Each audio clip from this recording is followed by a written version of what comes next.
Boss Dhanveer ಅವರು ಅದನ್ನೇ ಹೇಳಿದ್ರು, ತಾನು ಬೆಳೆದು ತನ್ನವ್ರನ್ನ ಬೆಳೆಸೋದು ನಿಮ್ಮ ಗುಣ. ನೀವು ದೊಡ್ಡ ಆಲದ ಮರ ಬಾಸ್, ನೀವೆಲ್ಲರೂ ಬೆಳೆಸ್ತಾ ಇದ್ದೀರಾ.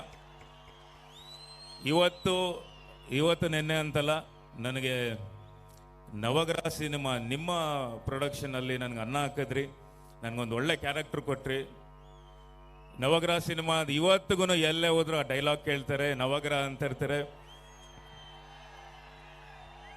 ಅದಾದ್ಮೇಲೆ ರಾಬರ್ಟ್ ಸಿನಿಮಾ ಅಲ್ಲಿ ನನಗೆ ರಾಘವ ಅಂತ ಒಂದು ಪಾತ್ರ ಕೊಟ್ರಿ, ಅದಕ್ಕೂ ನಾನು ತುಂಬಿರೋದೇ ಧನ್ಯವಾದಗಳು ಬಾಸ್. ಆ ಸಿನಿಮಾನು ನಾನು ದೊಡ್ಡ ಸಕ್ಸಸ್ ಕೊಡ್ತು. ಆ್ಯಕ್ಚುಲಿ ನೋಡ್ಬೇಕಂದ್ರೆ ನಾನು ಸಿನಿಮಾ ಕರಿಯರಲ್ಲಿ ಸ್ಟೆಪ್ ನಾನು ಫಸ್ಟ್ ಒಂದು ಗುರ್ತಿಸ್ಕೊಂಡಿದ್ದೆ ನವಗ್ರಹ ಅಲ್ಲಿ.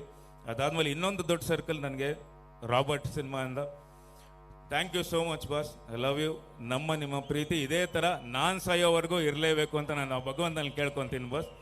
ಹಾಗೆ ಆ ಭಗವಂತ ನಿಮಗೆ 100 ವರ್ಷ ಆಯುಸ್ ಕೊಟ್ಟು ಆರೋಗ್ಯ ಕೊಟ್ಟು ಚೆನ್ನಾಗಿಟ್ಟಿರಲಿ ಬಾಸ್. ಯಾವ ಡೈಲಾಗಪ್ಪ,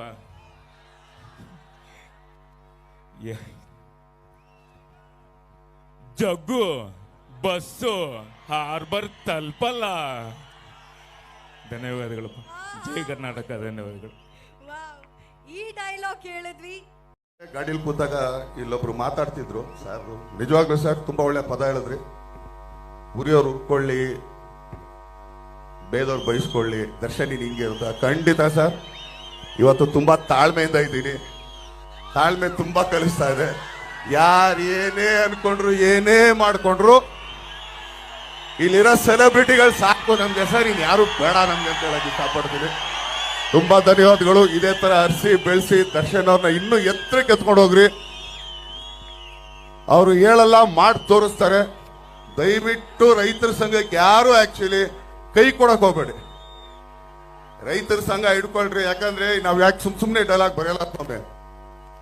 ಅನ್ನನ ಅದ್ಯಾರು ಅಂತೀವಿ, ಅದ್ಯಾರನ್ನ ಸೃಷ್ಟಿ ಮಾಡೋ ಒಂದೇ ಒಂದು ಅಧಿಕಾರ ಇರೋದು ಯಾರಿಗೆ? ಅವನೊಬ್ಬನಿಗೇನೆ. ಅವನಿವತ್ತು ನಾನು ನೇಗ್ಲಿಡಿಯಲ್ಲ, ನಾನು ಎತ್ಕಟ್ಟಲ್ಲ ಅಂತಂದ್ರೆ ನಾವೆಲ್ಲ ಮಣ್ ತಿನ್ಬೇಕಾಗುತ್ತೆ ಅಷ್ಟೇ, ಇನ್ನೇನಿಲ್ಲ.